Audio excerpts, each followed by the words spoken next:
It's been weeks since I last made a Apple long format video, and we're going to go straight to the daily chart.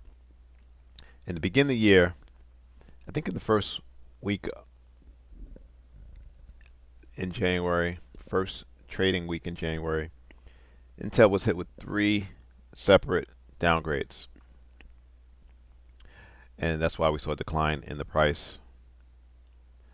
But price has been very resilient. Now, as I'm looking at the daily chart, we had a nice daily buyer's level, gave you a double top, a double bottom rather. So what exactly happened? So you have this rally, basic candle rally out, taking out the pivot high, eventually taking out this pivot high as well. I mean, the origin of this leg starts from the 168 level. But what happened? So again, rally, base, then a rally out. Price came back. Closed at the bottom of that zone before buyers stepped in. Came back to fill any remaining unfilled buy orders. And then it was kind of off to the races. So that would have been a nice level to go long. I personally was looking for price to move down to the weekly buyers level, but price found support at the 200-day moving average. Before we continue with the analysis, let's look at this article because you do have some more bearish headlines. In the final quarter of 2023, Apple smartphone shipment in China declined 2%, citing increased competition from local rivals led by Huawei.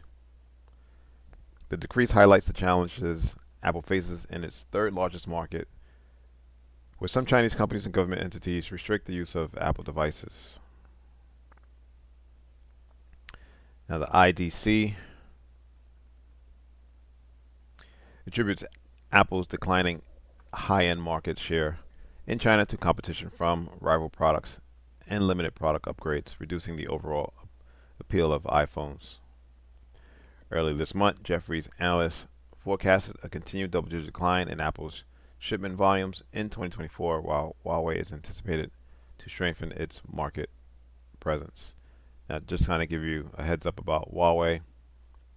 Projections suggest Huawei's global smartphone shipments will increase significantly to around 64 million in 2024, marking a notable rise from the projected fewer than 35 million units in 2023.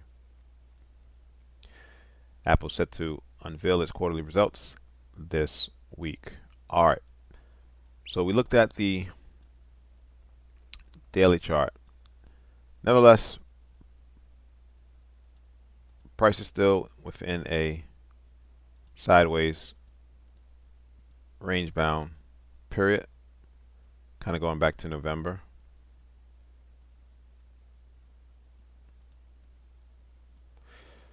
Now let's put all this in perspective. Let's zoom out to the weekly chart.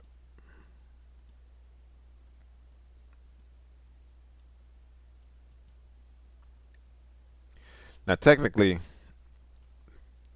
this weekly buyer's level at 173 is no longer valid. You had a candle close below the level the week of October 23rd before buyers finally stepped in to push price higher. But I'm going to leave it as a chart because it is a level of support. Now, when price closed below the lower portion of the zone, the next support level would have been this monthly trend line down at the 161. But again, like I said, Apple has been really resilient.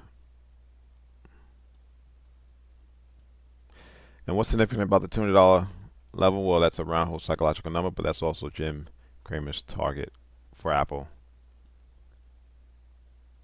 All right, zooming out to the monthly chart.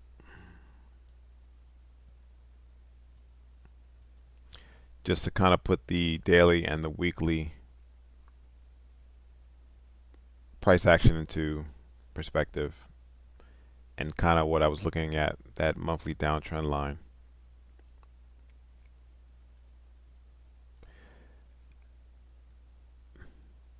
Apple continues to move higher. Now, some analysts have a $220 price target on Apple, but let's deal with the $200 level first. Again, earnings is this week. So on Thursday, I do anticipate price remaining range bound, say within this box. Until earnings comes out, that's going to be your next real catalyst. But based on the article, the chart suggests price is going to decline. Only time will tell. We'll see on Thursday. Thanks for watching. Subscribe. Please like the video.